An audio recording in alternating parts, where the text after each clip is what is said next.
une catégorie de dons que nous venons de voir. Je vais demander à l'auditoire, c'est quel don que nous avons vu la semaine passée, le dimanche passé. C'est quel don? Hein? Quelle catégorie de dons? Je n'ai pas dit le don, la catégorie. Le don de puissance. La catégorie est le don de puissance. Les dons de puissance. Et nous avons vu le don de la foi. Dis à quelqu'un le don de la foi. Et nous avons parlé du don de la foi. Et nous avons dit que parmi cette catégorie,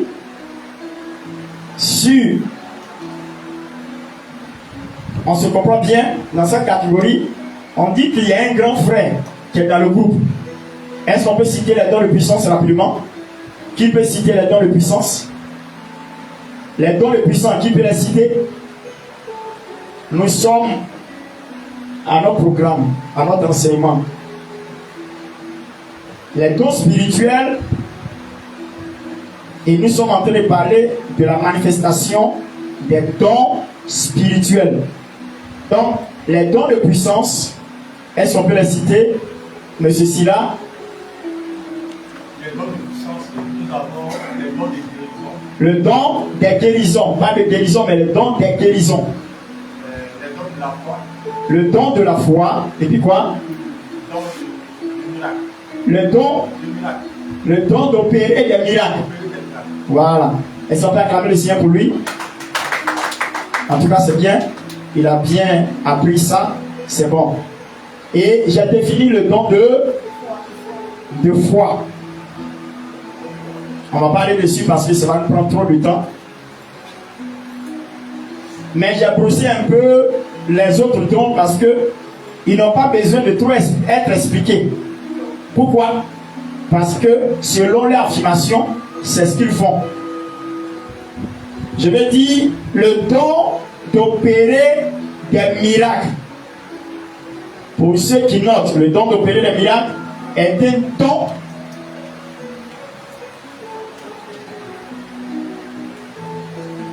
c'est un don qui produit du résultat surnaturel.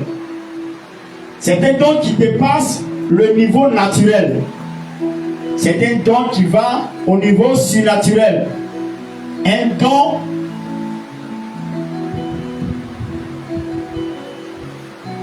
qui est spirituel, mais qui a un résultat. Un résultat surnaturel. Alléluia. Un résultat surnaturel. Dis amen avec moi. Un résultat surnaturel. Ceux qui peuvent noter. Pour d'abord définir un miracle. Un miracle est une intervention surnaturelle. Pour ceux qui notent. La définition d'un miracle même. Un miracle est une intervention surnaturelle par l'entremise de l'Esprit de Dieu, par l'entremise du Saint-Esprit. Un miracle est une intervention surnaturelle par l'entremise du Saint-Esprit dans le déroulement normal des choses. Dans le déroulement normal des choses.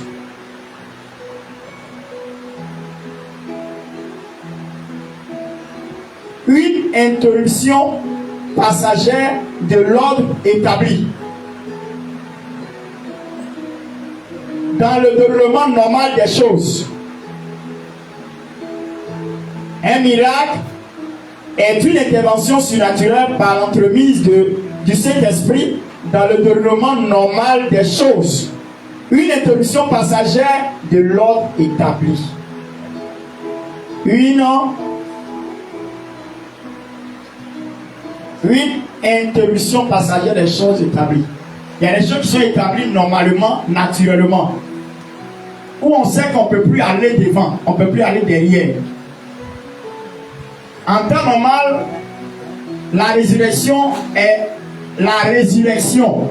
La résurrection, comme un exemple, la résurrection est un miracle. Parce que selon l'ordre établi, quand tu meurs, tu ne peux plus te réveiller. Mais si quelqu'un est mort et qu'on amène par la prière un homme de Dieu, un canal, un homme de Dieu, prie pour quelqu'un qui est mort et que la personne revient à la vie, on appelle ça un miracle. Les miracles ne sont pas fréquents. Ça veut dire que ce sont des faits qui arrivent de temps à autre.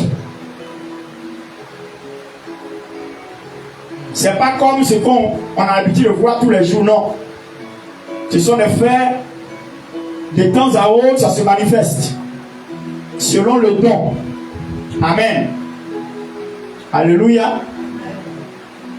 C'est pour cela que il est beaucoup rare de voir ça. Un peu rare de voir ça. C'est pas fréquent. Parce que tout le monde n'a pas le don de miracle. Tout le monde n'a pas le don de miracle. Si tout le monde avait le don de miracle, ça sera beaucoup fréquent. Amen. Voilà. Alléluia. Est-ce que quelqu'un a compris? C'est très simple. C'est un fait surnaturel. Quelqu'un qui est aveugle. Il est aveugle, on ne peut pas faire l'opération parce qu'il n'est pas un malvoyant. Parce qu'il y a ce qu'on appelle un malvoyant et puis il y a ce qu'on appelle un aveugle. C'est pas pareil. Un malvoyant, c'est quelqu'un qui a des difficultés de voir. Il voit, mais difficilement. On peut l'aider. La médecine actuellement peut l'aider à retrouver ses yeux. Ça peut arriver. Mais au moment où on dit qu'une personne est aveugle, il n'y a pas une machine actuellement. Il n'y a pas une capacité actuellement.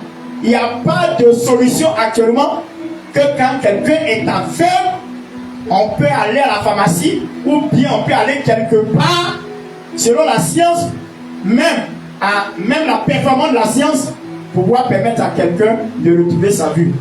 Je vous assure que si c'était le cas, Stevie Wonder, le chanteur américain, il avait tous les milliards qu'il fallait. Il allait faire son possible pour qu'il puisse retrouver la vue. Mais malgré ses milliards, il est resté aveugle. Vous voyez? Ça veut dire que si quelqu'un est aveugle, qu'on prie pour la personne et que la personne, ses yeux s'ouvrent, on appelle ça un fait surnaturel parce que il défie la loi de la cécité.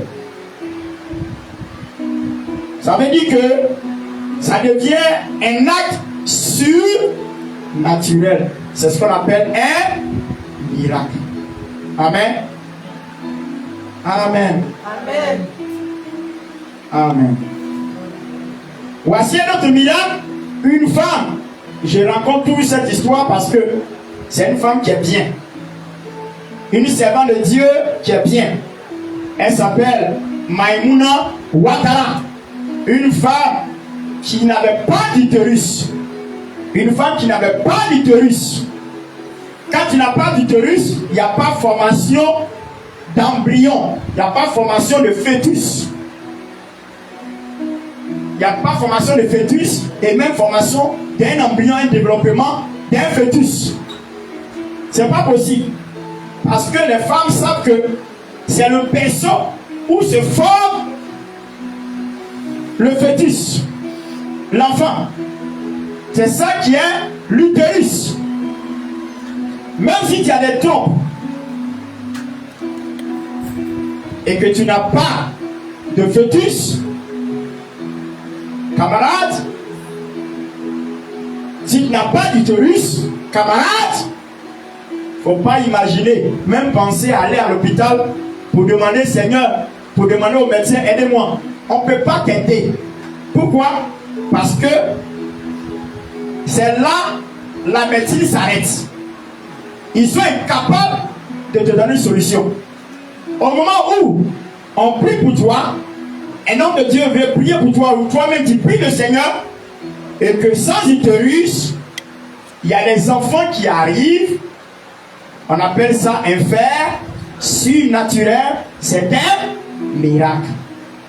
Et la servante de Dieu, Maïmouna Ouattara, Dieu lui a donné le nom d'Hélène.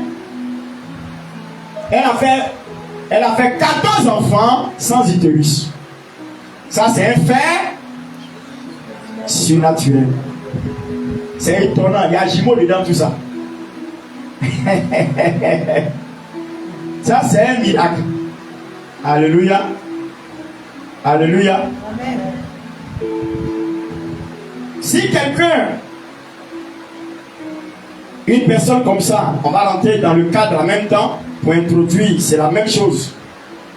Le don d'opérer des miracles et le don des guérisons.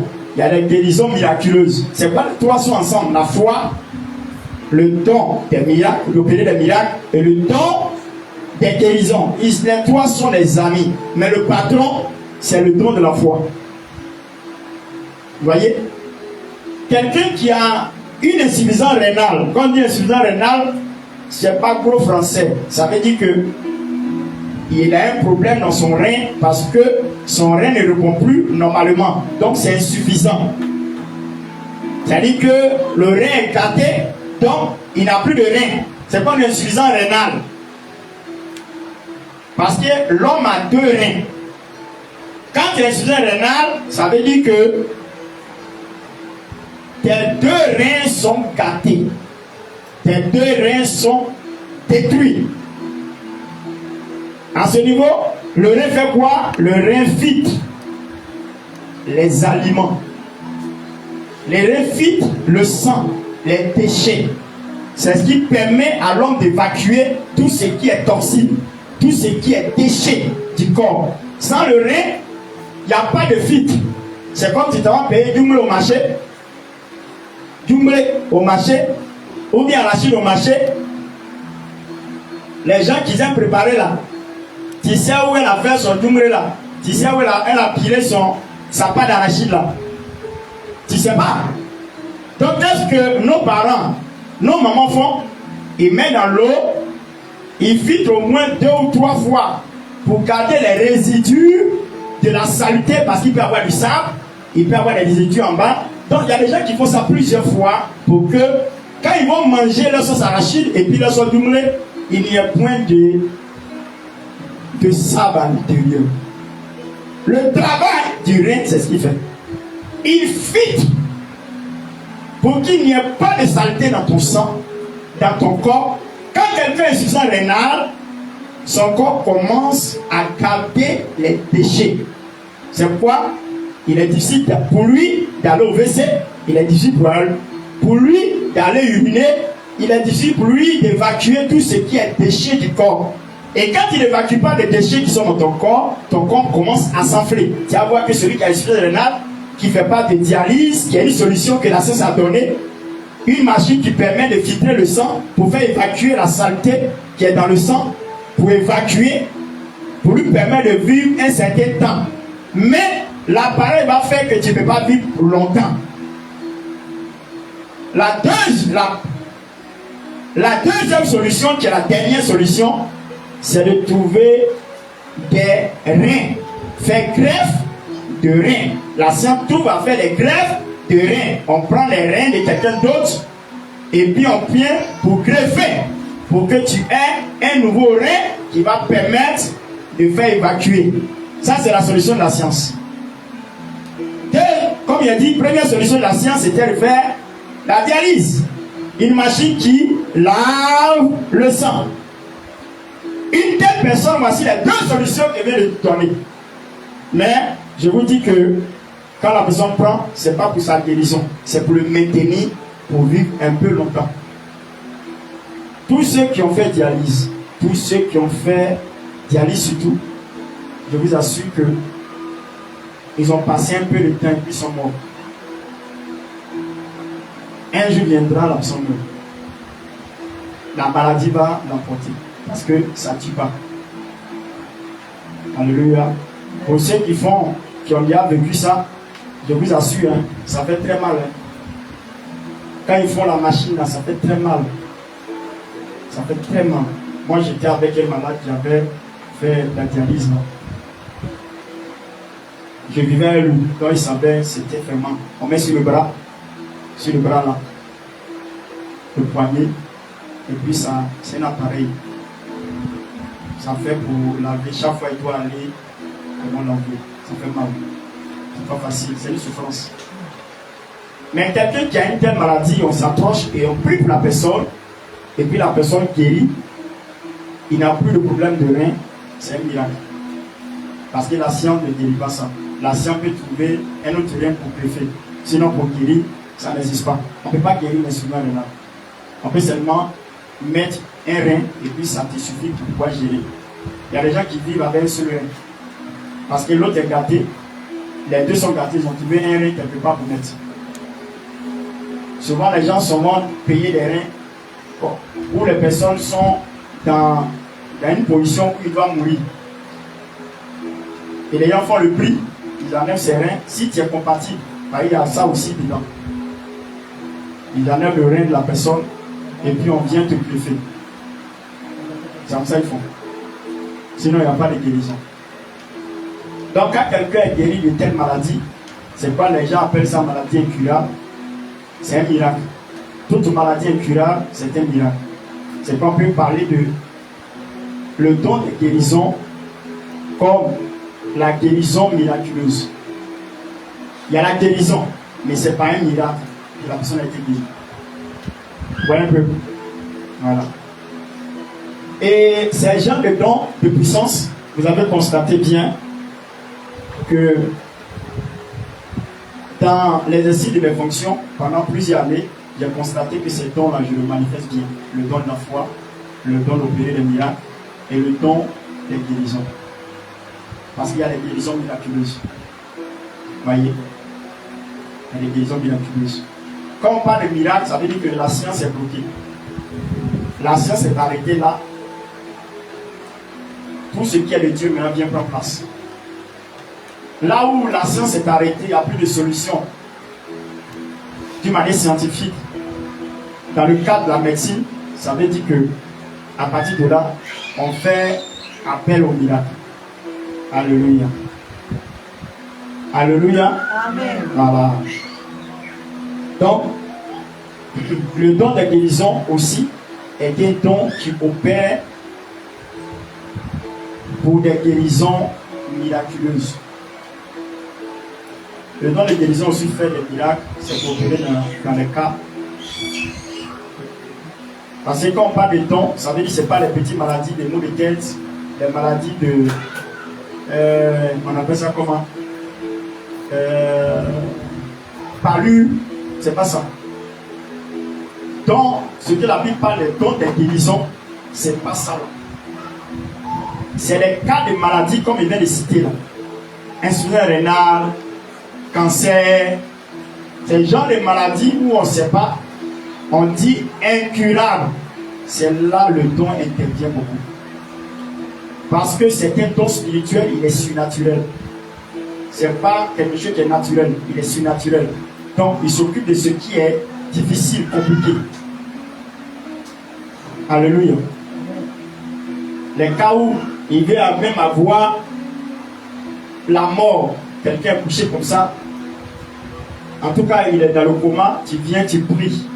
Et puis Dieu permet qu'il revienne. Moi, j'ai déjà prié pour quelqu'un qui est dans le coma, qui est revenu. Et puis après, il s'est relevé jusqu'aujourd'hui. Les gens voulaient être débranchés. Ailleurs, on l'a mis sur oxygène. Et lui, non, laissez. On va prier, Dieu va faire. Et puis Dieu a fait. Ça, c'est un miracle. Mais c'est comme ça. Donc, vous voyez, il y a plusieurs sortes de guérisons. Plusieurs sortes de guérisons. Dis Amen avec moi. Dis à quelqu'un, il y a plusieurs sortes de guérison. Voilà.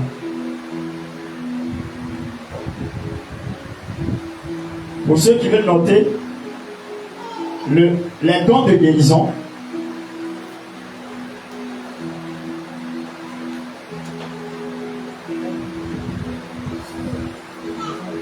les dons de guérison,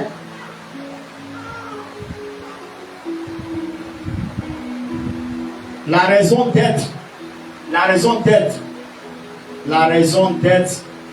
des dons de guérison est de délivrer les malades et de détruire les œuvres du diable dans le corps humain. Lui, il ne s'occupe que de ce qui concerne le corps humain. Parce que quand on parle de maladie, ce n'est pas maladie spirituelle, c'est maladie surtout même physique, parce qu'on parle de guérison. Amen. Amen. Je reprends.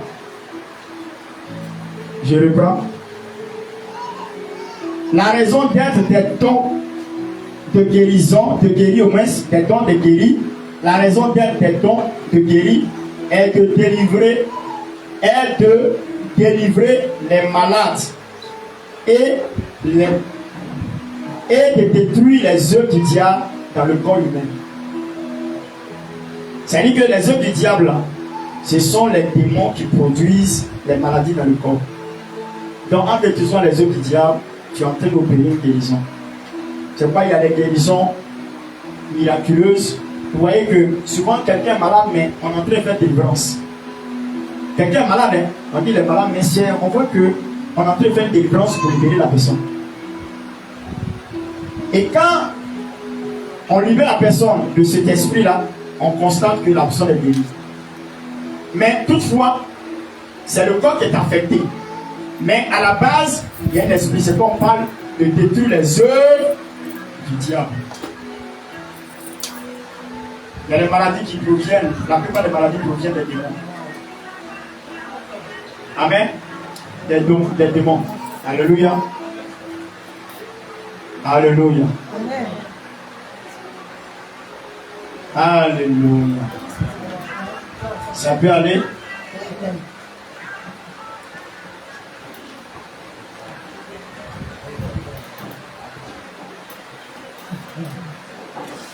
Pour ceux qui notent, ces dons sont faits par Dieu pour la guérison divine. Ces dons sont faits par Dieu pour la guérison divine. J'ai dit aux gens ici, je vais me répéter pour la dernière fois. Je vous ai dit d'avoir un cahier, un stylo et puis une Bible. Faites l'effort d'avoir ça. S'il vous plaît. Parce que il faut noter pour garder. La parole, mais les écrits restent. Quand on parle là, ça s'envole. Mais les écrits là, ça reste. Moi j'ai mon cahier. Si je vous dis, ça ne dit pas l'âge de certains ici. Des jeunes là. Ça ne dit pas leur âge. Vous comprenez? Il y a un cahier qui date de 90. C'est-à-dire, l'affaire de Dieu a commencé très tôt. C'est ce que je vous dis. Il y a un autre cahier qui date de 99 2000. 99 2000. Il y a un cahier qui date de 2001. Amen. Amen. Il y a un peu sorti les cahiers à vous montrer. Vous allez faire passer, vous allez voir les dates. Ça m'a servi, j'ai gardé. Et ça me sert encore. Quand il revient dessus, il y a des enseignements qui me font du bien et puis bien vous enseigner. Parce que quelqu'un m'a enseigné, j'ai écrit. C'est très important. Ne vous amusez pas avec ça. Hein? Ne vous amusez pas avec ça. Moi, j'ai commencé à faire le Dieu là, très tôt. Il y avait entre 8 ans, 9 ans, 10 ans. Je respectais tellement les choses de Dieu. J'ai aimé Dieu très tôt. Étant encore plus jeune. Donc c'est pas maintenant. Voilà, c'est très tôt. Très tôt. Donc quand tu as l'occasion de commencer très tôt, c'est bon. Ça t'évite beaucoup de situations. Voilà. Ça t'amène à ne pas boire, à ne pas fumer, à ne pas être dans les femmes à tout moment. Tout ça, ça m'a permis d'éviter tous ces pièges du monde. Quand tu commences bien très tôt, c'est comme ça. Mais les gens, c'est à tant qu'ils ont connu le Seigneur. Donc, il y a derrière eux, dans leur autorisé, il y a beaucoup de dégâts. C'est comme ça. Souvent aussi, ça arrive pour que les personnes aient des expériences, pour raconter aussi ce qu'ils ont vécu, pour aider d'autres personnes à faire attention. Je me dis que ce n'est pas une chose anodine, quoi. C'est une chose aussi que Dieu permet. Pas Dieu a permis, mais c'est arrivé. Ce n'est pas le moment là que tu as accepté le Seigneur. Il y a eu des temps après. Ça n'est pas dit que c'est mauvais ou bien, voilà. C'est Dieu qui a permis comme ça. Voilà. La disposition vient lorsque la personne même commence à s'intéresser. Alléluia. Je reprends. Ces dons sont faits par Dieu pour la guérison divine, sans aucun recours au remède naturel. Vous voyez, quand on parle de guérison, le don de guérison, quand tu pries pour les gens, tu n'as pas recours aux médicaments. C'est-à-dire qu'on confirme que c'est par la prière que la personne a été guérie, sans remède. Amen. La plupart, quand on parle de guérison, c'est ça.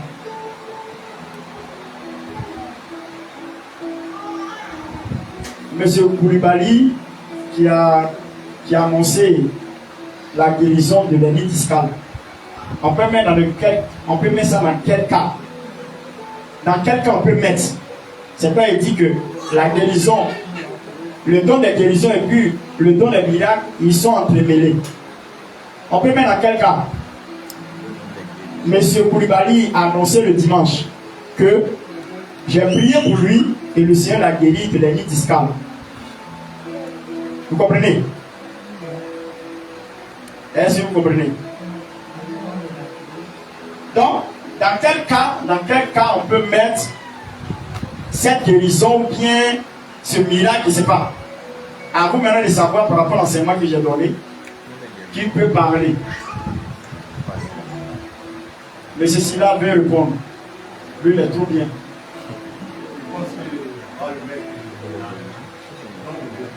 Il dit dans le don des guérisons. Il dit on le met dans le don de guérison. Dans le don de guérison. Dans le don de guérison. Dans le don de guérison. Il dit on le met dans le don de guérison. Qui dit autre? Oui, allons-y. On va pouvoir le mettre dans le don de miracle, dans le don d'opérer les miracles et dans le don de foi. Ok. Elle dit, elle le met aussi dans le don d'opérer des miracles, dans le don aussi de la foi, et puis dans le don de miracle. Amen. Amen. Qui n'est pas d'accord et qui est d'accord? Qui peut dire quelque chose? Hein? Ouais? Allons-y. Ma fille? Dans le don des miracles. Ok. Pour être plus clair dans mes propos, vous voyez, on parle de quelque chose de maladie. On parle de maladie, on fait référence aussi à la guérison. C'est pas ça? Voilà. On parle aussi à la guérison. N'est-ce pas? Mais, malgré qu'on parle de la guérison, ça devient une guérison miraculeuse. Donc, ça veut dire que c'est entremêlé entre le don d'opérer les miracles et aussi le don des guérisons. Mais ce qu'on doit retenir, c'est dans le cas du don dans le cas du don de guérison. Pourquoi? Parce qu'on parle de maladie. Amen. Quand on parle de maladie, on parle de guérison. On peut même dire c'est une guérison miraculeuse. Le don, c'est ce qu'il joue comme rôle parce que on n'a pas besoin de remède. Monsieur Koulibaly qui est venu dans le témoignage n'a pas eu besoin de remède. Il a été guéri. C'est pas ça? C'est ce qu'il a dit, non? Il était obligé d'arrêter les médicaments. C'est ce qu'il a dit. Voilà. Il y a une autre sœur, elle devait être là au 10 ce matin, mais je ne l'ai pas vue. Quand les gens sont... Non. Ah oui, c'est pas la peine. C'est pas la peine. C'est-à-dire, Dieu t'a fait grâce. Une personne qu'on dit son cœur grossit. Ils ont fait analyse. On dit son cœur grossit. Ils ont fait analyse encore. On dit qu'elle avait quoi? Problème de tension. Et puis problème de plaie dans la tête. C'est du sinusite. Depuis longtemps, elle prend un médicament, elle fait tout. Elle est venue, j'ai prié pour elle. Quand elle venait prier pour elle, il fallait faire la radio, tout ce que tu dois faire, va faire. Elle s'en fait, on dit, il n'y a plus rien. Cœur est normal, tension est normale, plaie qui est dans la tête, il n'y a plus rien qui existe. Il faut venir rendre témoin seulement quand tu demandes, non, tu n'es pas venu. Ah! Non, les gens, ils sont terribles. Ça encore, on parlera de quoi? On parlera du don de guérison. Voilà. Que le Seigneur vous bénisse. Que le Seigneur vous bénisse. Vous les dons de guérison, je vois bien comment s'arrêter par là. Et on va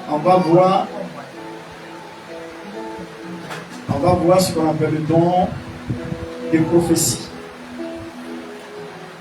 Alors, on a quelques catégories: les dons d'inspiration, les dons vocaux et les dons quoi? Les dons quoi? De langue. Le don de la prophétie, on rentre dans le cas de quoi? La catégorie des dons d'inspiration, que j'appelle les dons vocaux et puis les dons de langue. Amen. Amen. Dans cette catégorie, il y a combien de dons? Dans la catégorie de dons d'inspiration, où il y appelle les dons vocaux ou bien les dons de langue, il y a combien dedans? Qui veut répondre? Qui veut répondre? Qui veut répondre? Oui, allons-y. Mais Cécilia a répondu, c'est quoi? Il lève son bras, il n'est pas interrogé. Allons-y. Les dons d'inspiration. Don d'inspiration ou bien don, le don vocal ou bien le don de langue. Allons-y. Les trois. Allons-y. Le don de parler en langue. Le don de parler de diverses langues. C'est ça? Le don de parler de diverses langues et puis quoi? Il y a le don de langue d'abord et il y a le don de prophétie. Il y a le don de prophétie. Le don de la prophétie. Le don de la prophétie. Et puis, le don de parler en diverses langues. elle est en train de se doubler. Amen. Qui va reprendre? Allons-y. Tu es en train de parler derrière? Hein, ma fille? Le don de parler de diverses langues. Le don d'interprétation des langues. Et le don de la prophétie. Alléluia. Alléluia. Le don de quoi? De la prophétie. Ok. On va voir le don de la prophétie rapidement. Je crois bien que le reste sera traité, comme je l'ai dit, le semaine passée, par la servante de Dieu. Et puis, il y aura un temps de prière vraiment très poussé. Pour ceux qui aspirent les dons, ils vont avoir ces dons-là. Amen.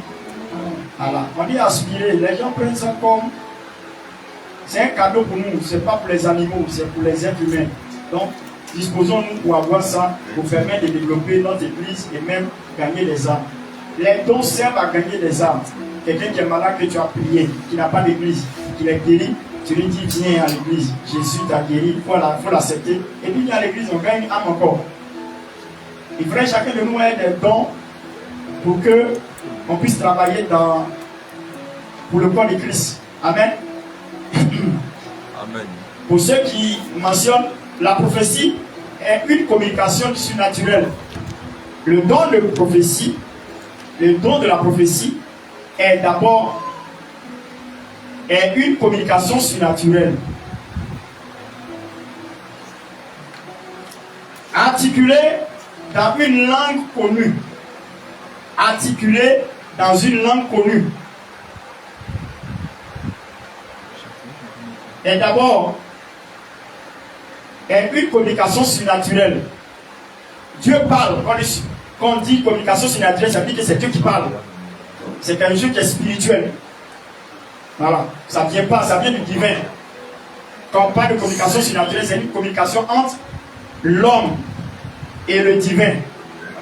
Donc Dieu lui communique quelque chose qui est surnaturel. Quelque chose qui est spirituel. Articulé dans une langue connue. Par exemple, si Dieu te parle et que tu ne comprends pas, il y a problème. Il n'y a pas de communication véritablement parce qu'il te parle dans une langue que tu ne comprends pas. Or, quand Dieu te parle, c'est dans une langue connue. Amen. Donc, quand Dieu te parle et que tu viens transmettre le message, ça veut dire c'est un message que tous ceux qui vont entendre vont savoir ce que ça signifie, ce que c'est. C'est quand on dit dans une langue connue. Une langue que toi-même tu sais, tu connais. Amen.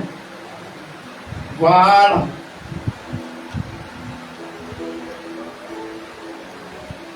Je vais encore dire, la prophétie est le plus important des 3 dons d'inspiration. La prophétie,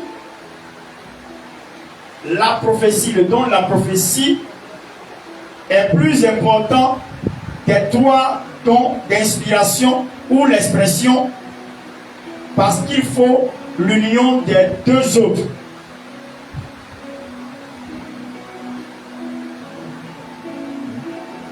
Il faut l'union des 2 autres.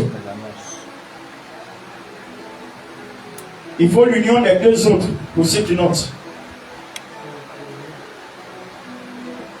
Je reprends. La prophétie est le plus important des 3 dons d'inspiration ou l'expression parce qu'il faut l'union des 2 autres.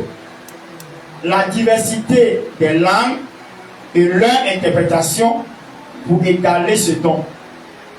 C'est-à-dire pour que il y ait égal du don de prophétie, il faut joindre les 2 pour égaler le don. Pourquoi? Parce que si la langue qui est donnée,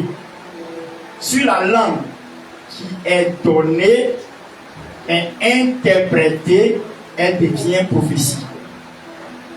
Il y a le don des langues. Maintenant, la langue là, comme c'est un don que tu as commencé à parler en d'autres langues, et si on trouve son interprétation de cette langue, elle devient prophétie. Ça veut dire que ce qui est plus important, c'est ce que tu dis et puis tout le monde comprend. C'est ça qui est plus important. Amen. Est-ce que quelqu'un me comprend?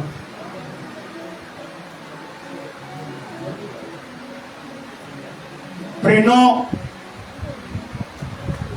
1 Corinthiens 14, verset 5. 1 Corinthiens 14, verset 5, rapidement. Allons-y vite, parce que le temps est en train d'aller.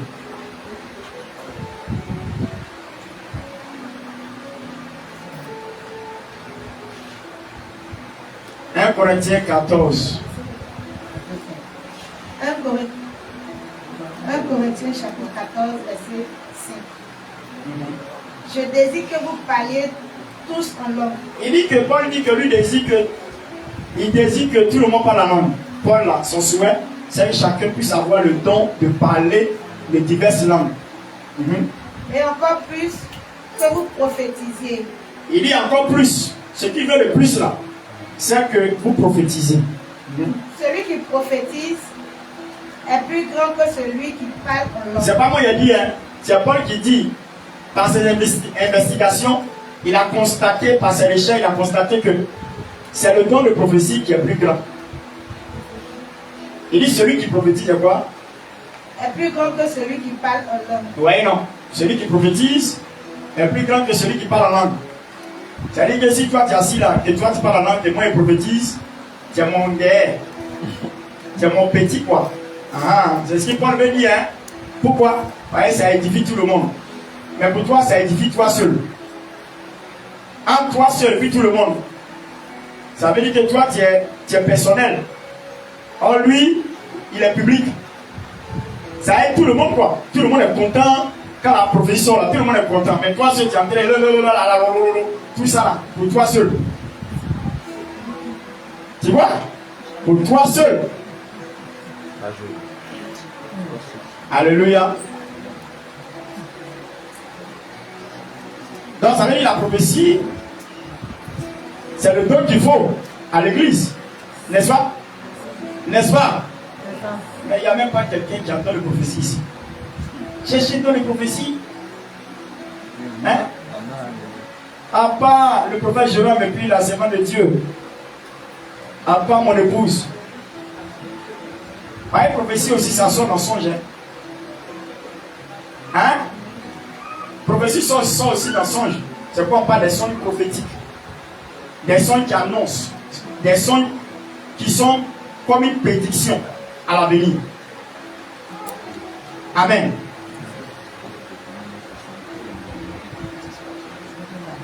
C'est quand on parle de la prophétie là. Quand on parle de prophétie, il y a le mélange de la parole de connaissance et puis il y a le mélange de la parole de sagesse. La plupart des prophètes, ils ont les trois en eux. Un prophète a un don de parole de connaissance, un prophète a un don de prophétie, un prophète a un don de parole de sagesse. Pourquoi? Parce qu'il y a un moment il peut donner des prédictions qui parlent de la parole de sagesse. Il y a un moment il peut prophétiser. Il va parler du passé, du présent, on parle de parole de connaissance. À l'intérieur de la prophétie se trouvent les deux éléments. À l'intérieur de la prophétie, là, se trouvent les deux éléments. C'est quand on dit que le don de prophétie, c'est ça qui est important. Donc quand tu vas parler des langues, et puis tu vas parler de l'interprétation des langues, ça veut dire qu'ils ont converti la langue en interprétation pour que ça soit prophétie. Donc les deux mêlés, ça donne le résultat de prophétie. Si quelqu'un parle la langue, et puis l'autre en interprétation, il devient la prophétie. C'est pas ça? Est-ce que c'est pas ça? Voilà. Donc ça veut dire que la prophétie, c'est lui qui est le meilleur. Maintenant où on n'a pas eu l'interprétation, c'est toi seul, ça te fait du bien. Amen. Amen. Amen. C'est toi seul, ça te fait du bien. Pour l'instant, on ne pose pas de questions. C'est quand on va finir, on peut poser des questions. Sinon, ça va interrompre l'enseignement. Ok. Relevez vos questions, mettez à côté. Là, vous pouvez les poser après. Amen. Prenons 1 Corinthiens, chapitre 1. 1 Corinthiens 14, verset 1 à 13. Vous voyez, je vais vous dire quelque chose. Pendant que je parle de la prophétie, vous voyez que je touche aussi le don de parler en langue et puis le don d'interprétation. Le don d'interprétation n'a pas besoin de trop parler de ça. C'est pour cela qu'on ne peut pas passer du temps dessus parce que il est simple.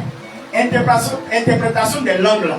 Pendant que quelqu'un est en train de parler en langue, toi, dans ton esprit, Dieu te donne les détails de ce qu'il est en train de dire en langue. C'est ça qu'on dit, tu es en train d'interpréter. Quelqu'un parle en langue et puis toi, Dieu te permet que ce qu'il est en train de parler en langue là, voyez ce que ça signifie en français. Et toi, tu dis, voilà ce que Dieu dit. De ce qu'il vient de parler en langue là, voilà ce que Dieu dit. Et ça, on a besoin d'expliquer encore. Hein? Maintenant, c'est le don de langue. Le don de parler des diverses langues, c'est là où on peut expliquer. Comme j'ai expliqué la prophétie. Amen. Amen. Là, je vais bien expliquer. Ça, là, c'est au niveau de 1 Corinthiens 14, verset 1. C'est bien sûr, je vais commencer par allons-y. 1 Corinthiens, chapitre 14, verset 1er. De chercher la charité. Il dit de chercher la charité. Aspirer aussi aux dons spirituels. Aspirer aussi les dons spirituels. Mais surtout. Mais, il met à côté. C'est vrai, vous cherchez les dons, hein. Soyez désirants, désireux de chercher les dons spirituels, mais lui met une exception. Mais, premièrement, cherchez ça d'abord. Mais quoi? Surtout à celui de prophétie. Voyez, Donc ça veut dire que Dieu savait que les derniers temps qui vont venir, c'est la prophétie qui pourra aider les gens. C'est pas vous voyez qu'il y a plus de prophètes que de pasteurs maintenant. Il y a combien qui ont déménagé de pasteurs pour arriver aux prophètes. Ils sont forts, hein. Jusqu'à même mon temps, il est prophète pasteur. Il est pasteur prophète. Ça n'existe pas. C'est un abus de langage. On ne dit pas pasteur prophète, ça n'existe pas. Tu ne peux pas devenir mouton et puis en même temps cabri. C'est pas possible. Ou tu es mouton, ou bien tu es cabri. Amen. Amen. Tu peux avoir les traits d'un autre. Mais ça ne veut pas dire que tu es l'autre. Mais toi-même, ton identité là, tu l'as déjà. C'est ce qu'on appelle la manifestation de l'onction des ministères. Un pasteur peut être pasteur, mais sa manière, son attitude de faire, on sent en lui qu'il agit, il a des traits prophétiques. Ça veut dire qu'il est pasteur, mais avec une onction prophétique sur sa vie. À chaque fois que Dieu veut faire quelque chose là, il essaie de manifester le don de la prophétie au travers de lui. Je n'ai pas dit qu'il est prophète, mais il est pasteur. Vous comprenez? C'est par moment, ça se manifeste. Ce que tu manifestes par moment, tu ne l'es pas. C'est une manifestation. Mais ce que tu es par moment, en permanence, c'est ce qui est le ministère. Alléluia. Alléluia. Voilà. Maintenant aussi, un don de la prophétie n'est pas le ministère. Quelqu'un peut prophétiser, ça ne veut pas dire qu'il est prophète. Le don et le ministère ne sont pas pareils. Le don, on le manifeste. Le ministère, on le vit. Celui qui a le ministère, il vit le ministère. Il ne manifeste pas. Il vit le ministère. Mais le don se manifeste. Parce que c'est par inspiration qu'il parle. Or, le ministère, il n'a pas besoin d'inspiration. C'est en lui. C'est pas on dit l'esprit prophète, l'esprit prophète. Or, celui qui a le don de prophétie, il n'a pas d'esprit prophétique. Il a seulement que le don de la prophétie. Or, le prophète a un esprit prophétique. C'est pour cela qu'il peut, tout de suite, il peut aller chercher les informations plus bénies. Ça ne doit pas tomber sur moi comme ça, puis il a commencé à trembler, et puis il a commencé à parler. Moi-même, il a cherché, puis il amène ça. C'est ce qu'on appelle l'esprit prophétique. Il peut réceptionner des messages qui sont en train de passer en ce moment-là, dans l'atmosphère. C'est ça, on dit, il a le ministère prophétique. Pourquoi? Parce que l'esprit du prophète lui est soumis. Quelqu'un peut commencer à prophétiser et puis peut s'arrêter pour dire non, il ne prophétise plus, il arrête. Tu sais quoi? Parce qu'il n'est pas conditionné, obligé. Il gère, il maîtrise. Or, celui qui a le don de prophétie, il faut dire tu vas arrêter, tu as roulé à terre, tu as crié, tu as pleuré, tu as te poigné la tête au mur jusqu'à ce que tu vomisses tout avant que ça s'arrête. Voici la différence. Tu es obligé de dire forcément. Quand ça tombe sur toi, c'est comme combien? Tu es obligé de parler. Si il ne parle pas, ça ne te laisse pas. C'est comme quelqu'un, cadavre a pris. Parce qu'il y a l'esprit de mort qui saisit des gens et puis commence à parler. La personne ne peut pas se taire. La personne doit parler. L'esprit de mort. Ça arrive dans les funérailles. Vous ne voyez pas. Voilà. Et ça, c'est pas bon.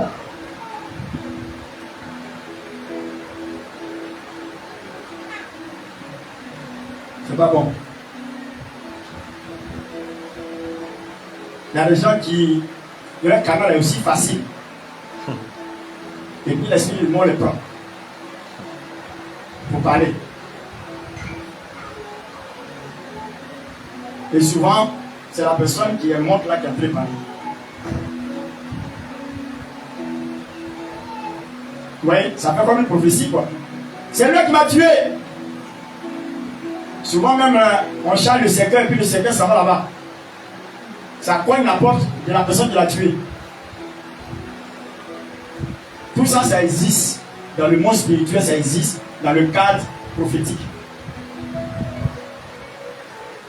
Quand quelqu'un, on charge un cercueil et puis ça va montrer là où. Ça veut dire que c'est un acte prophétique. Mais qui n'est pas conduit par l'esprit. C'est démoniaque. Le don est de Dieu. Mais la manifestation n'est pas de Dieu. Chaque personne qui est sur la terre là, peut avoir un don. Pour lui, c'est un don naturel, c'est un don naturel. C'est un don spirituel. C'est un don que tu as. Il y a des gens qui voient. Ça existe. Il y a des gens, ils ont un don, ils voient. Oh, il n'est pas chrétien. Vous n'avez jamais vu ça? Il voit bien, mais il n'est pas chrétien. Le don est de Dieu, mais la manifestation n'est pas de Dieu, c'est du diable. C'est pas dit que moi je ne reconnais pas le don. Je reconnais le don. Mais sa manifestation n'est pas de Dieu. C'est quand il y a la manifestation de Dieu là, c'est bon. Vous comprenez? C'est un peu erroné. C'est vrai que la personne voit clair. Quand il voit, c'est bon. Ah, il y a des gens qui ont le don, ils versent pour lui. Ils versent ta vie là comme ça. Toi-même tu es étonné. Ah, comment tu sais ça? C'est le don. Il a le don. Mais la manifestation n'est pas de Dieu. Amen. La semaine dernière, me parlait d'une histoire. Son père qui l'a mis au monde, il a ce don. Mais la manifestation n'est pas de Dieu. À un moment donné, c'est éteint. Les gens venaient vers lui pour venir chanter bien, il fait propre. Maman, c'est ça, non? Maman, c'est ça? Hein? C'est ça, non? Voilà. Mais c'est pas de... La manifestation n'est pas de Dieu. Le don, il a le don. C'est quoi il s'est donné un nom? Il dit, il s'appelle Babieba, prophète Babieba. Ça me parle quoi? Ça veut dire que quand tous les prophètes ont fini pour eux là, lui il est le dernier qui vient. Ça veut dire qu'ils sont passés quoi? Maintenant lui il est le dernier. Babieba. Ceux qui sont parlés comprennent bien le sens. Babieba. Bemwamba Bieba. Okambo Bifumba.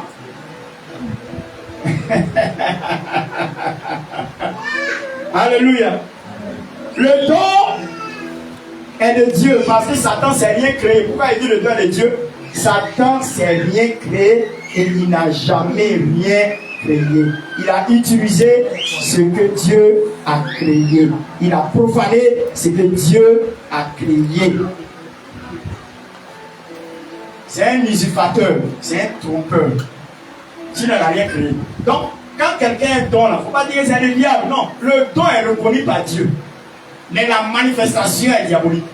Parce que Satan s'est bien créé. Vous comprenez maintenant? Voilà. Dans ma vie, allons-y et puis, oh, bien fini là. Le reste là, la semaine de Dieu va vous communiquer ça. Voilà. Au verset 2, en effet, celui qui parle en langue, celui qui parle en langue, écoutez bien, ne parle pas aux hommes. Celui qui parle en langue là, il ne parle pas aux hommes. Oh. Mais à Dieu. Il ne parle pas. Même lui-même, il ne se parle pas. Il ne se parle pas, il ne te parle pas. Mais il parle à Dieu. Celui qui parle en langue. Quand tu commences à parler en langue, il faut te dire que toi-même, là, tu ne te parles pas à toi-même. Tu ne parles pas à celui qui a face de toi, mais tu parles à Dieu. Allons-y, parce que quoi? Parce qu'il dit quoi le mystère? Car personne ne le comprend. Personne ne le comprend. Même lui-même, il ne se comprend pas. Tu peux imaginer quelqu'un qui parle une langue et puis lui ne comprend pas. Il est fou. C'est comme une folie, hein? Amen. C'est pas ceux qui ne connaissent pas ça, trouvent que ceux qui parlent la langue sont des fous. Comme mon ami Gédéon. Il trouve que les gens sont fous. Comment tu peux parler en langue comme ça, comme ça? Vraiment, ça, c'est pas de sa faute. Il ne connaît pas les dons spirituels. Oui, mais non. Donc, c'est comme une folie, quoi. Il dit celui qui parle en langue. C'est-à-dire, il y a des moments, tu peux parler en langue. Pour mon ami Gédéon, il dit qu'il faudrait que ça tombe sur toi comme chose. On appelle ça comment? Comme combien? Et puis tu commences à parler, voilà. Quand ça finit, tu ne parles plus. Le jour que ça ne tombe pas sur toi, tu ne parles pas. Le jour que ça tombe sur toi, tu parles. Et lui là, c'est pas possible. Allons-y. Et c'est un esprit qui dit des mystères. Au verset 3. Il dit c'est un esprit qui dit des mystères. Celui qui parle en langue, un esprit dit des mystères. Allons-y. Celui qui prophétise au contraire. Celui qui prophétise. Au contraire, celui qui prophétise au contraire par aux hommes. Les édifie. Ça veut dire qu'il les édifie d'abord. La prophétie fait quoi? Pour ceux qui n'ont, la prophétie fait quoi? Premièrement, ça édifie les gens d'abord. Les exhorte. La prophétie exhorte le sens. Le but de la prophétie, c'est édifier exhorter et quoi? Les consoles. Consoler. Prophétie peut venir consoler le peuple qui est affligé. Prophétie peut venir édifier le peuple. Les fortifier, les édifier. La prophétie peut venir aussi faire quoi? Exhorter. Exhorter, ça veut dire encourager les gens. La prophétie peut venir de suite pour nous encourager. Et là, la vision que la semaine a eue, le son prophétique qu'elle a eu, quand elle a dit ça, qu'elle a fini de dire, moi ça m'a fortifié, ça m'a exhorté, ça m'a encouragé. Amen. Amen. Amen. Voilà le rôle de la prophétie. Elle a eu une vision prophétique. Ça veut dire une vision qui est, on appelle ça comment? Qui est projetée dans l'avenir. Ça veut dire que on peut mettre dans le cadre de la prophétie et même dans le cadre de la parole de sagesse. Parce que c'est une vision qui est dans le sens de la prédiction. Ce que tu as vu, c'est l'avenir, non? C'est ça? C'est l'avenir. Voilà. C'est la prédiction. Voilà. Allons-y. Celui qui parle en langue. Celui qui parle en langue. S'édifie lui-même. Voilà ça. Il est égoïste. Il s'édifie lui-même. Parler en langue, s'édifie lui-même. Il se fait lui-même du bien. Voilà. Il se fait du bien lui-même. Allons-y, allons-y. Celui qui prophétise édifie l'église. Voilà. Nous, on veut que toute l'église soit édifiée. Toi, si tu parles en langue jusqu'à te regarde, rien. Toi-même, tu te fais du bien. Maintenant, nous, on ne reçoit rien. C'est égoïste. Nous, on veut prophétiser à quelqu'un, c'est la prophétie, nous, on veut. Faut dire, c'est la prophétie, nous, on veut. Hein? Il y a des gens qui négligent ça, qui disent non, une église, on fait prophétie. C'est bon, c'est pas mauvais. La parole de Dieu bâtit la vie. La parole de Dieu bâtit la vie, bâtit l'église. La parole de Dieu bâtit l'église. Mais la prophétie restaure l'église. Les dons spirituels restaurent l'église. C'est différent, hein? Quand tu as bâti là, il faut que les gens soient restaurés. Or, les dons spirituels restaurent l'église. Ça fortifie l'église. Amen. Amen. Voilà. Sinon, on ne néglige pas. Si c'était le cas, il a dit laissez la parole de Dieu, puis ne manifeste pas de dons.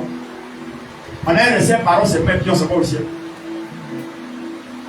On dit quand ce qui est parfait viendra, ce qui est partiel. Amen. Quand ce qui est parfait viendra, ce qui est partiel disparaîtra. On prophétise en partie. Vous comprenez? Voilà. Ça veut dire que ce n'est pas quelque chose qui est parfait. On peut arrêter ça aujourd'hui. C'est quoi la Bible dit que quand le temps viendra, toutes les prophéties cesseront. Les dons spirituels vont cesser. Tout va s'éteindre. Pourquoi? Parce que celui-là même qui incarne ça, il est sur la terre. On aura besoin de quoi encore? Vous comprenez? Au ciel, il n'y a pas de délivrance. Parce que lui-même, là, il est la délivrance. On ne va pas chasser des mots au ciel. C'est quel de moi-même qui a se débrouiller pour arriver là-bas? C'est ça le problème. C'est quelle maladie qui va se débrouiller pour aller au ciel? Ça n'existe pas. Donc, on prophétise en partie. Mais ce qui est parfait, c'est Jésus qui est parfait. Quand il va apparaître, ce qu'on appelle son avènement, ce qui est partiel, ce qu'on faisait sur la terre un peu là, ça s'est arrêté. Prophétie, tout ça va s'arrêter. Ce qui est prophétisé tout le temps, un jour va venir qu'ils n'auront plus ça dans la bouche. C'est fini, c'est lui, il est mort. Bah, lui, il est habitué. Quand il ne prophétise pas, il n'est pas content, il n'est pas à l'aise. C'est pas mauvais, mais c'est en partie, on le fait. Parce que quand celui qui est parfait viendra, on ne va plus faire ça. Guérison, miracle, tout ça, on ne va plus faire. Tous les dons vont s'éteindre. C'est quoi la Bible dit que c'est la parole de Dieu. La parole de Dieu ne fait pas quoi? Hein? Ne passera pas. C'est la parole de Dieu qui ne passera jamais. C'est dans même 1 Corinthiens 14, quand tu vas lire en 13, 1 Corinthiens 13, quand tu vas lire en bas, ils vont te dire. Je vais qu'on lit ça. 1 Corinthiens chapitre 13, à partir du verset. Il y a vous trouver ça de suite. 1 Corinthiens 13. 1 Corinthiens chapitre 13. Voilà.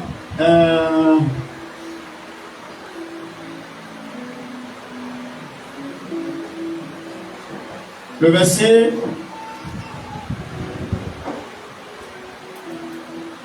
Verset 9. 1 Corinthiens chapitre 13, verset 9. Quand nous connaissons en partie et nous prophétisons en partie. Mais quand celui qui est parfait sera venu, ce qui est passé disparaîtra. Ce qu'on fait, la dose spirituelle qu'on fait un peu là, ça disparaîtra. Alors, tu continues. Lorsque j'étais un enfant, on continue. Lorsque j'étais enfant, je parlais comme un enfant. Je pensais comme un enfant. Je raisonnais comme un enfant. Lorsque je suis devenu homme, j'ai fait disparaître ce qui est de l'enfant. Aujourd'hui, nous voyons au moins d'un miroir, d'une manière obscure, mais alors nous verrons face à face. Aujourd'hui, je connais en partie, mais alors je connaîtrai comme j'ai été connu. Maintenant, écoutez bien. Maintenant, donc, ces trois choses demeurent. La foi, l'espérance, la charité. Mais la plus grande de ces choses, c'est la charité. Alléluia.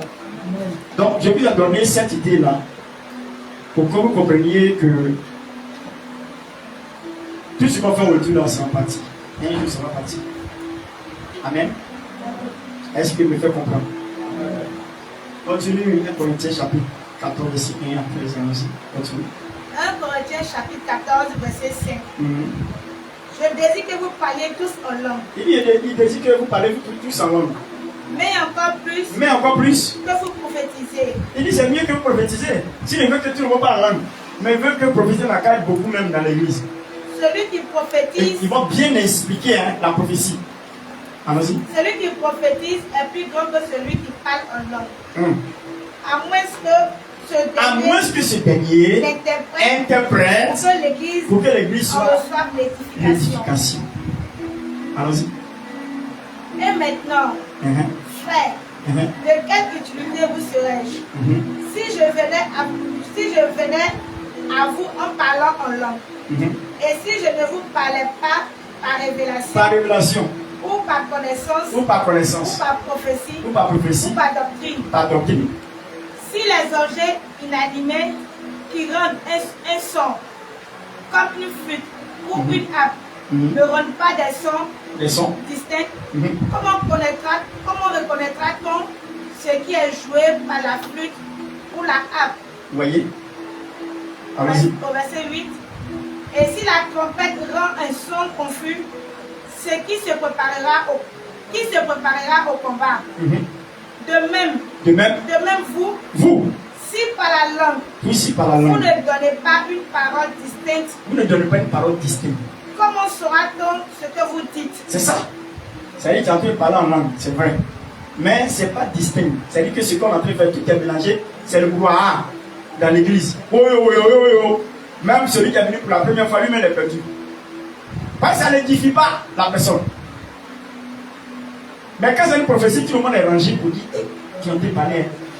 Et puis vous écoutez. Amen. Allons-y. Car vous parlerez en l'air. C'est comme vous parlerez en l'air. C'est quand il dit c'est comme vous battez l'air. Au verset 10. Allons-y. Quelques nombreuses que puissent être dans le monde les diverses langues. Il n'en est aucune qui ne soit une langue intelligible. Si donc je ne connais pas le sens de la langue, si je ne connais pas le sens de la langue, je serai un bavard. Pour celui qui en pâtit et celui qui parle sera un bavard pour moi. De même vous, puisque vous aspirez aux dons spirituels, que ce soit pour l'édification de l'église, que vous cherchiez à en posséder. Paul est en train de nous encourager de chercher le don de la prophétie. C'est vrai que le don de langue là c'est important, mais la prophétie est mieux. C'est ce qu'il est en train d'exhorter l'église de Corinthe. Vous voulez parler de ça? Allons-y. Au verset 13, c'est pourquoi que celui qui parle en langue prie pour avoir le don d'interpréter. Allons-y.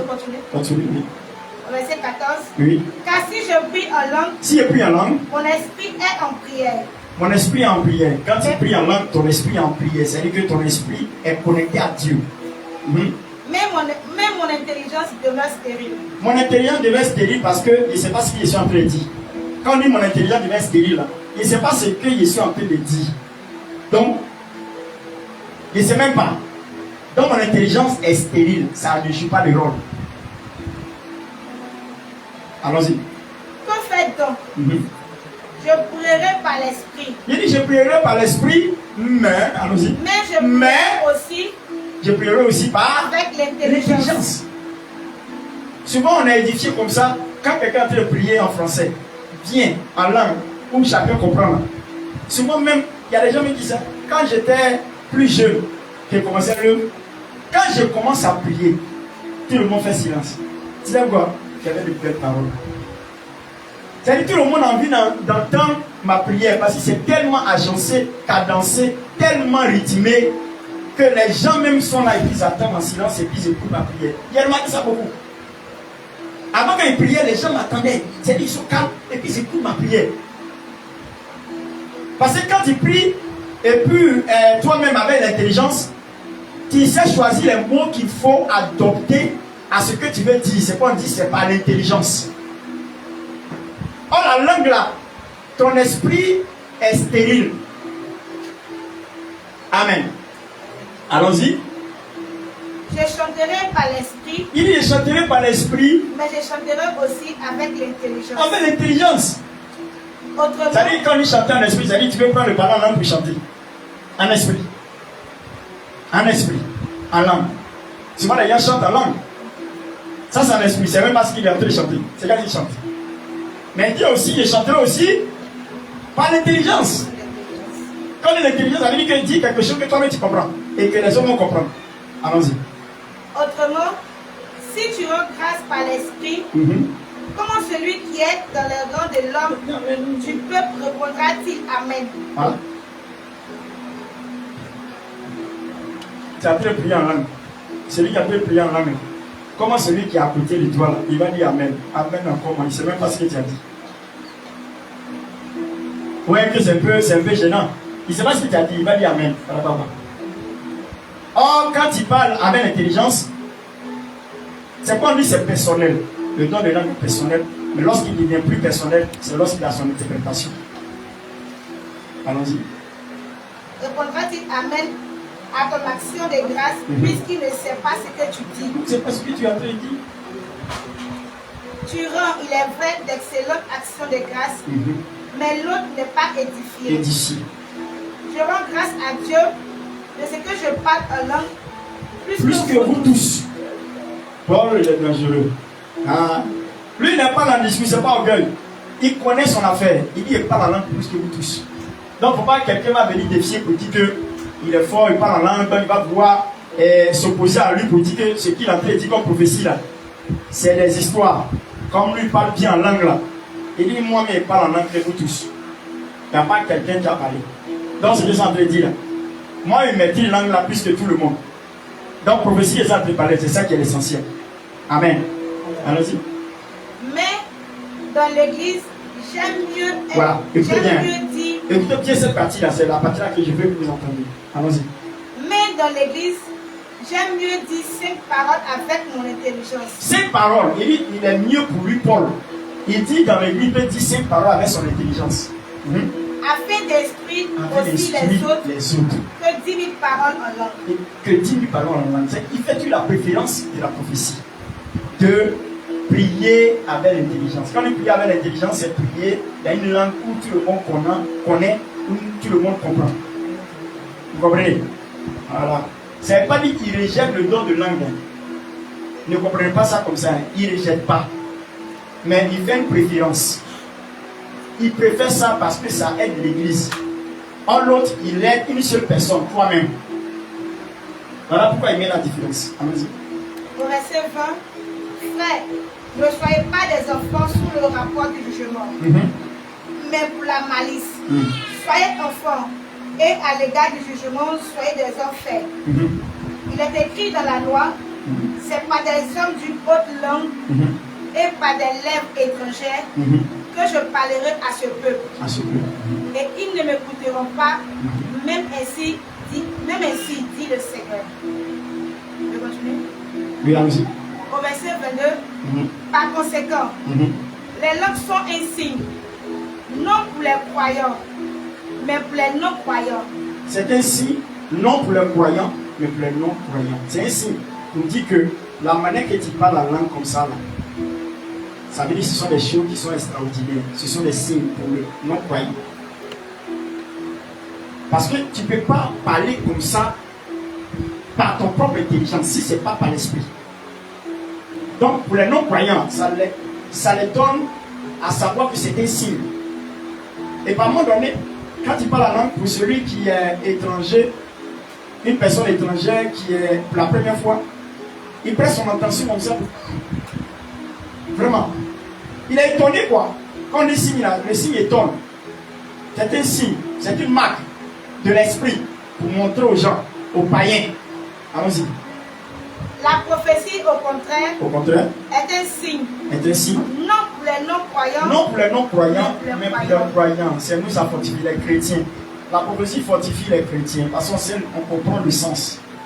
Si donc, dans une assemblée de l'église entière, tous parlent en langue. Écoutez bien, c'est la partie là que je dis. Prêtez votre attention. Quand dans une assemblée entière, tous parlent en langue. Et qu'ils surviennent des hommes. Qui surviennent aussi des personnes dans le peuple. Des hommes du peuple. Oui. Ou des non-croyants. Ne diront-ils pas que vous êtes fous? Vous voyez, tout le monde comme ça. Ceux qui sont non-croyants, on dit quoi? Mais ceux-là, ils sont fous. Aïe. Ils sont d'ailleurs ou bien? Ils sont saoulés. Il comprend rien, il est là. Par lui, il ne peut pas prier. Pendant que tout le monde parle en langue, lui ne peut pas prier. Lui, il est là, il est calme. Il ne peut pas parler aussi. Non, il est calme. Il faut quoi comme ça? Allons-y. Au verset 24. Mais si tous prophétisent. Il va mettre maintenant l'ordre. Il est en train d'organiser l'église de Corinthe. Parce que l'église de Corinthe, il y avait un cafouillage pas possible. Le désordre. Il n'y a pas une église qui a été dans le désordre que l'église de Corinthe. Va vers le désordre là. Dernier cri de maladie, de désordre, c'est l'église de Corinthe. Pour cette raison, Paul même a décidé de mettre l'ordre dans l'église de Corinthe. Pendant qu'il était en train de mettre l'ordre dans l'église de Corinthe, c'est là qu'il est en train d'organiser l'église de Corinthe selon le message. Allons-y. Mais si tous prophétisent et qu'ils surviennent quelques non-croyants, ou un homme du peuple, il est convaincu par tous. Il est jugé par tous. Parce que quand on prophétise, on parle dans une langue connue. C'est parce qu'il y a dit au départ la définition. Une langue connue. Quand on prophétise, c'est dit des choses divines. Mais dans une langue connue, une communication surnaturelle. Dans une langue connue. Donc ça édifie tout le monde. Allons-y.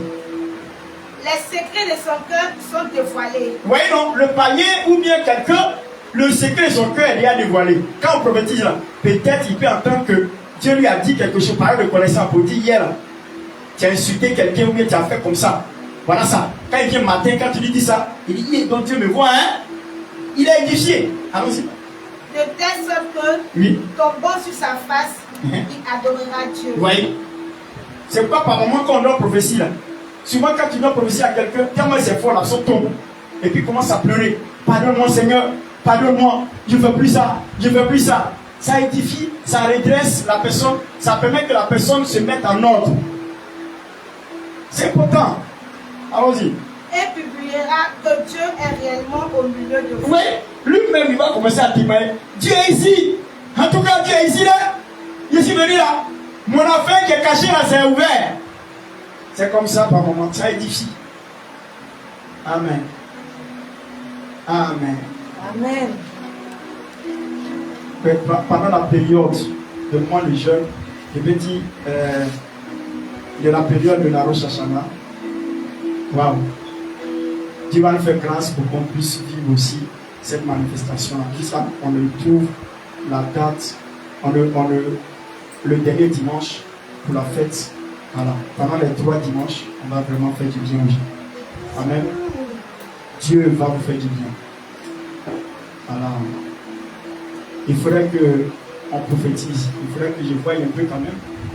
Amen. Amen. Amen. Il faudrait que je voie un peu quand même, mais c'est bon.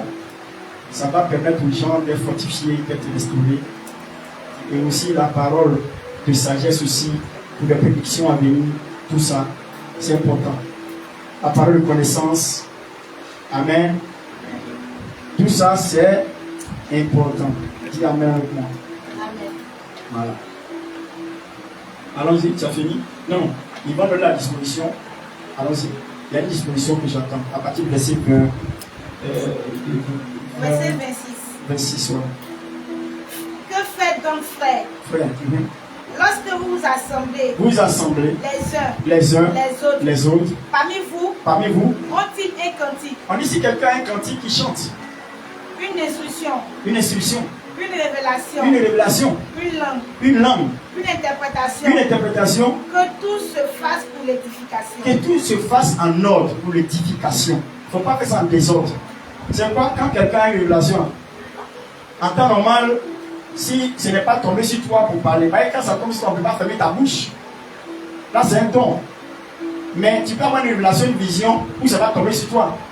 Mais avant de livrer là, il faut venir voir l'homme de Dieu. Lui, il est le garant de la prophétie. Voilà, donc tu viens lui dire. Et puis lui maintenant, il va communiquer, maintenant il va te dire, tu peux dire.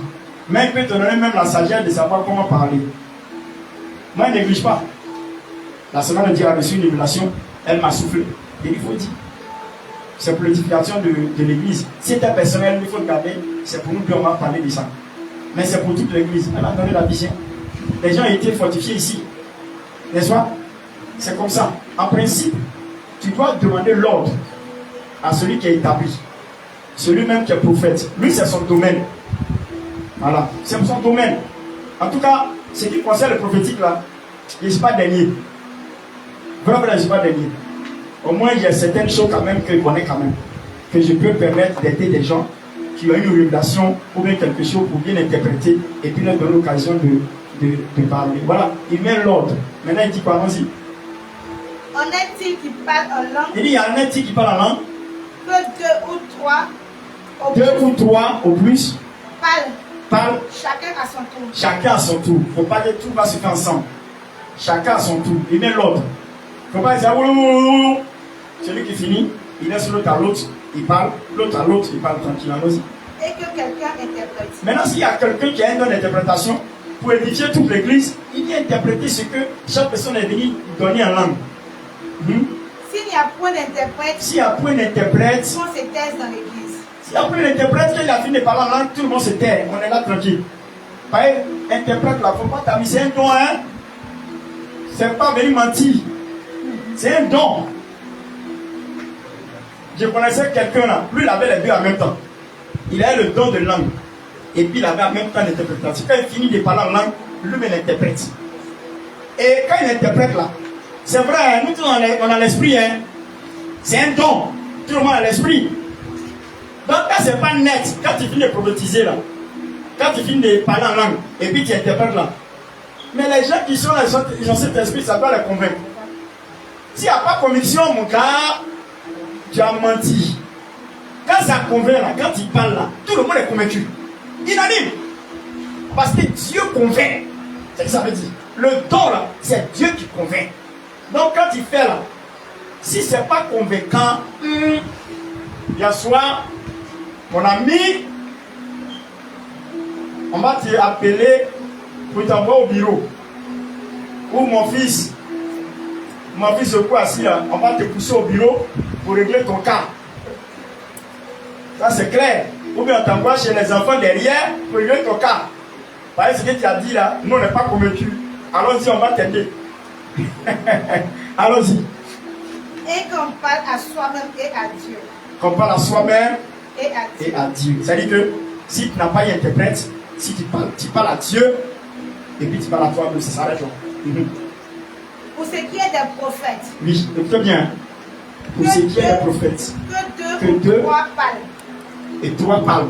C'est-à-dire qu'il y a révélation. Il veut prophétiser. 1, 2, 3, il parle. Pas à pas. Et que les autres jugent.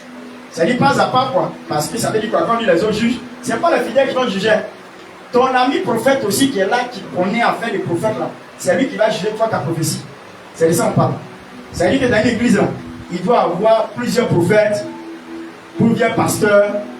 Parce que l'église même, là, c'est les 5 ministères qui font l'église. Voilà. Donc c'est quoi on dit? Si l'autre prophétise tant, que l'autre juge. Vous voyez? Si toi tu es prophète, tu as prophétisé. Si le pasteur, il a les attitudes du prophétique, il peut en juger. Sinon, en temps normal, c'est un même prophète qui doit juger. Pourquoi? Parce que l'esprit du prophète est soumis au prophète. Lui maîtrise mieux le mécanisme prophétique. Vous voyez? Donc, si quelqu'un me suit en train de prophétiser comme ça, moi, il peut savoir si c'est faux, mais c'est pas faux. C'est vrai, mais c'est faux. Donc, moi, il peut juger, il peut dire, tais-toi, prenez-la, mettez-la au bureau, en régler son cas. Ça veut dire quoi? C'est pas une question de honte, mais c'est comme ça. Quand une prophétie est dégagée qui n'est pas de Dieu, ça pollue l'atmosphère. Ça change les conditions de l'atmosphère. Pour ne pas continuer que ça fasse ça, ça crée le désordre, quoi. Ça fait que la confusion soit dans l'espace. On prend la personne, dit tais-toi, rentre au bureau, on va régler ton cas. C'est tout. Alléluia. C'est tout, non? Lui fini. Verset 30. Oui. Et si un autre qui est assis a une révélation, Il a une révélation, que le premier se taise. que le premier se taise. Si quelqu'un a une révélation, que le premier se taise. Amen. Allons-y. Car vous pouvez tous prophétiser successivement. Voilà, c'est mieux. C'est-à-dire, quand on finit, l'autre parle. C'est comme ça. Mais on ne peut pas parler. Imagine-toi, tu es trop sage. On est en train de prier, et puis il y a 2 prophéties en même temps. Les 2 commencent à parler. Quand même, Dieu n'est pas fou.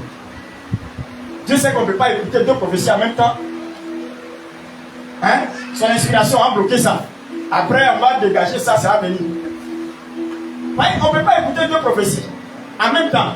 À moins que les 2 prophéties là, qui sont jumelles. C'est-à-dire les 2 disent la même chose. Là, il n'y a pas de problème.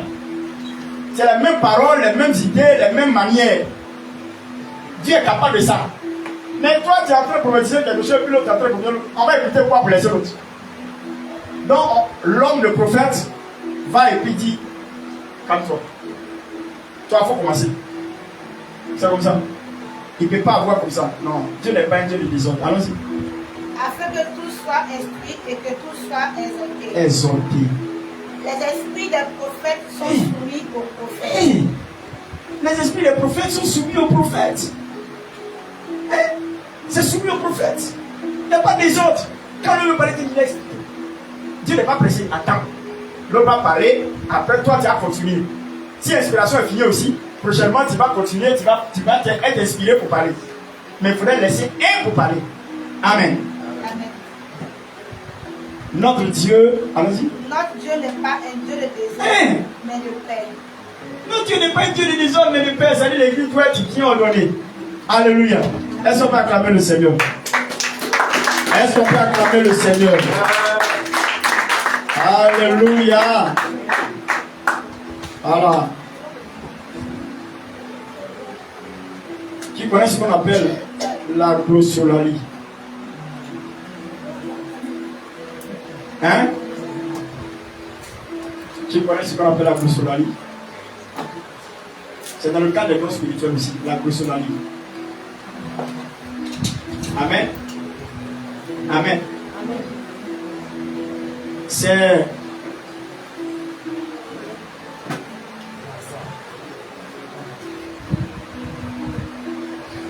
la capacité de parler des langues. Capacité de parler des langues qui est inconnue.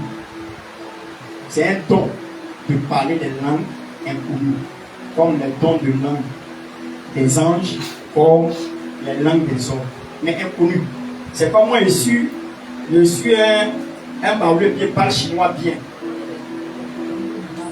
Je n'ai pas appris chinois et puis parle chinois bien. C'est un don. C'est un don. En étude, on appelle ça comment? Syria, en étude, on appelle ça comment? Parler les langues. C'est un bilingue. C'est ça? Voilà. Il y a un don pour ça. On n'a pas besoin d'apprendre. Dieu donne ça. Je vous ai parlé d'un témoignage, je vais le rendre encore, pour rendre hommage encore à ce général de l'évangile. Ce général de l'évangile qui s'appelle le révérend apôtre Paul Simplice de Boaké. C'est lui qui est le général de Boaké. Et dans son témoignage, il allait à l'université. À l'université, il avait un programme à l'université. Un programme à l'université. Amen. Il avait un programme à l'université. Et c'est quelqu'un qui n'a pas fait les bancs, les grandes études, qui s'est peut-être CP1, CP2. Il n'a pas eu l'occasion.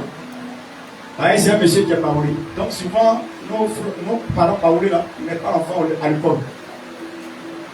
Donc il est devenu serviteur de Dieu. Dieu l'a appelé comme ça brut. C'est un homme de Dieu très brut. C'est vous parler français. C'est Dieu qui lui a fait grâce de parler français. Donc, il allait en université, en université, c'est les étudiants de faculté. Ils parlent le français, ils ont le verbe. Ils sont très lettrés. Ils ont le français très soutenu. C'est pas un français familial, c'est très soutenu. Quand le monsieur s'arrête, il commence à prêcher. Il prêche. Il met le à la place de là. Il met là à la place de le. Il garde le coin. Il enlève la cellule du français. Donc les gens sont en train de se moquer. Les gens se moquaient pendant qu'il prêchait. Or, il faisait du bien aux gens. Et un moment donné, le Seigneur a dit, il s'est rendu compte que les gens sont en train, Dieu lui a tiré l'intention, initialement, que les gens sont en train de se moquer de lui par rapport à son français. Donc il a mis pause, il dit, il rentre en chambre. L'apôtre rentre en chambre. Il parle à Dieu, il dit, Seigneur, toi aussi. Je suis venu à l'université ici, là. Et puis regarde, je suis en train de prêcher comme ça, les gens se moquent de moi, il parle un mauvais français. Saint-Esprit, si tu ne fais pas quelque chose, moi, il ne prêche plus. Ce n'est pas la peine, il n'y a plus prêcher, c'est tout. Il parle à Dieu. Dieu dit, il n'y a pas de problème, il règle ce problème. Dis Amen à vous. Amen. Donc il prend la chair, il revient, en train de prêcher. Quand il a commencé à prêcher, il prêchait tellement fort, tellement puissant. Chaque étudiant écoutait dans ses facultés. D'autres écoutaient en espagnol, d'autres écoutaient en italien, d'autres écoutaient en français, d'autres écoutaient en allemand, d'autres écoutaient en anglais, d'autres écoutaient dans les langues qu'ils ont fait dans l'université. Une seule parole, mais qui est entendue, c'est là il a vu que, effectivement, c'est comme ça que les gens ont créé leur manière de diffuser les conférences avec des micros à l'oreille qui interprètent les langues à l'ONU comme dans d'autres institutions là où le gars parle et puis ça sonne dans ce que toi tu veux en français, l'autre c'est en espagnol, il entend bien et c'est comme ça. Et les étudiants étaient étonnés, ils me disent parce que toi tu es en faculté d'anglais, il parle bien anglais et anglais qui dépasse pour toi. Donc quand il finit, les gens l'approchent, ils sont en train de parler, et puis ça arrive à lui. Les gens qui l'ont invité, qui ont le programme, ils sont venus dire, les étudiants disent que tout ce que tu es en train de dire, ils entendaient ça dans leur faculté, en anglais, en espagnol, en allemand. Waouh. Il dit cet esprit, il est parti de la liste de dans toi, tu es meilleur, tu es fort, tu es puissant. Ça existe. Si on veut, Dieu peut faire. Ça existe. La grosse soulalie. Si quelqu'un a son portable, il faut taper pour recherche grosse soulalie. Je vais te donner la définition. C'est une manière de parler à des langues étrangères sans être connu, sans que tu n'aies la connaissance de ça. Sans que tu aies la connaissance de ça. Dans 1 Corinthiens chapitre 13, on peut lire. Je vais m'arrêter là, c'est là que je m'arrête. 1 Corinthiens chapitre 13 parle de cette langue, la glossolalie. Allons-y. Hein? 1 Corinthiens chapitre 13, verset 1. Écoutez bien. Quand je parlerai les langues des hommes. Quand je parlerai les langues des hommes. Et des anges. Et des anges. Si je n'ai pas la charité. C'est bon. Quand je parlerai la langue des hommes et des anges. Dans les anges aussi, ils ont une manière de communiquer alors. Ils ont leur langue proprement à eux. Donc quelqu'un, un commun des mortels peut parler aussi la langue des anges. Et quand on parle la langue des hommes, vous prenez Actes chapitre 1 à partir du verset 5. Non, c'est Acte 2. Non. C'est Acte 2. Acte 2, non. Acte 1. Acte 1. C'est Acte 1. Verset 5.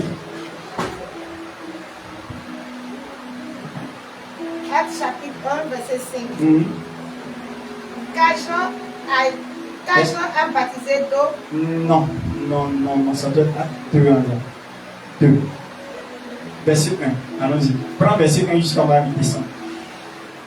Le jour de la Pentecôte. Voilà, Acte 2. Écoutez bien, il a parlé de la langue des hommes là. Voici le verset qui parle la langue des hommes. Allons-y. Le jour de la Pentecôte, ils étaient tous assemblés dans le même lieu.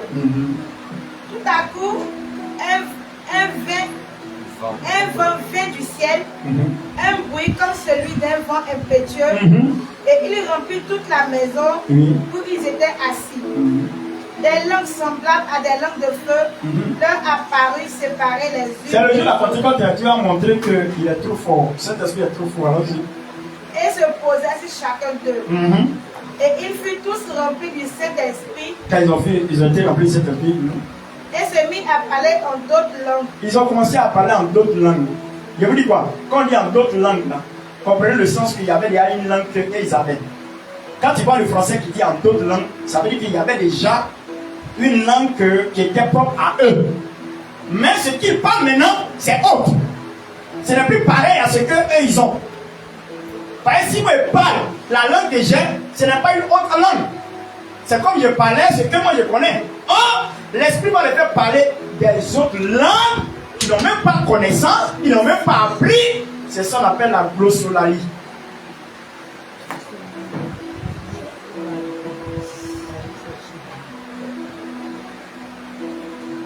Amen. Qui a vu ça? Qui a vu portable? Qui a vu ça? Tu as vu ça? Il faut donner la signification. Très bien. La glossolalie. Prends le micro. Prends pour maman. Prends pour maman là. Comment ça passe?